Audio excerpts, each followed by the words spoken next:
बाबा साहब अंबेडकर ने 1948 में कांग्रेस के लिए बहुत बड़ी बात कही। अप्रैल 1948 में Ambedkar UP schedule caste federation के सालाना कॉन्फ्रेंस में शामिल हुए। इस दौरान अंबेडकर ने क्या कहा था? अंबेडकर ने कहा था कि कांग्रेस दलितों की दोस्त नहीं है। कांग्रेस में शामिल होना आत्महत्या करने जैसा है। दलितों को अपना खुद का दल बनाना चाहिए। ये थे बाबा साहब भीमराव अंबेडकर के विचार कांग्रेस के लिए कि कांग्रेस दलितों की दोस्त कभी नहीं है। कांग्रेस में जाने से अच्छा है कर लेना। इसलिए दलितों अपना खुद का दल बनाओ। और वही कांग्रेस आज दलित करती है। बाबा साहब अंबेडकर के लिए उस दौर में कैसा माहौल बनाया जाता था, इसे भी आपको समझना चाहिए, जिसके बारे में अंबेडकर द प्राइम मूवर किताब में बताया गया। 1956 में अंबेडकर का निधन हुआ था। उस पर जवाहरलाल नेहरू ने शोक प्रकट करने के लिए एक छोटा सा संदेश दिया, जिसमें नेहरू ने क्या कहा था आपको पता है? शोक संदेश दे रहे थे नेहरू अंबेडकर की मौत पर। और क्या कह रहे थे वो, यानी अंबेडकर कई सालों तक भारतीय राजनीति में एक विवादित चरित्र थे, लेकिन उनकी यानी अंबेडकर की शानदार खूबियों के बारे में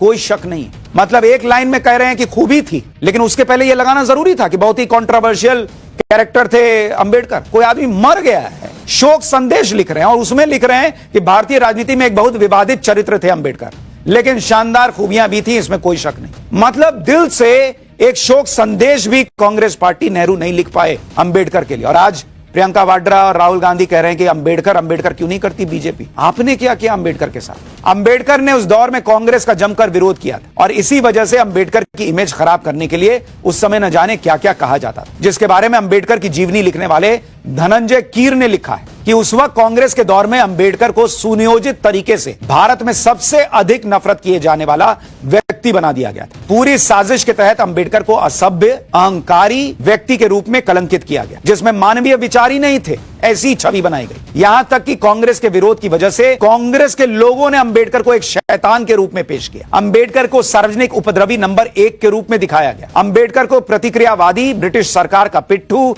देश का गद्दार और हिंदू धर्म का विध्वंसक करार दिया गया। मृत्यु के बाद भी अंबेडकर के नाम को दशकों तक मुख्य धारा से अलग थलग रखा गया। ये अंबेडकर की जीवनी लिखने वाले लिख रहे हैं कि ये हाल बना के रखा गया था उस वक्त अंबेडकर का। बीजेपी तो नहीं थी उस वक्त। किसने ये छवि बनाई अंबेडकर की?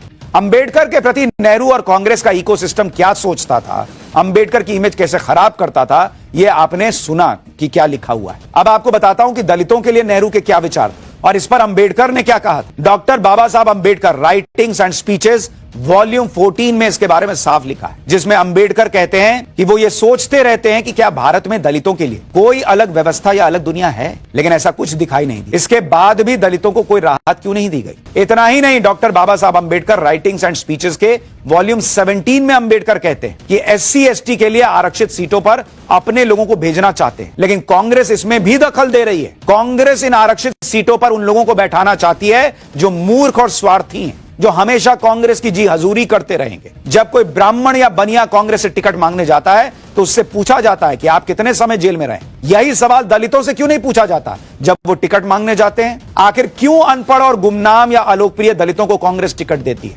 यानी दलितों के साथ कांग्रेस छल कर रही थी, ये बाबा साहब अंबेडकर बोल के गए।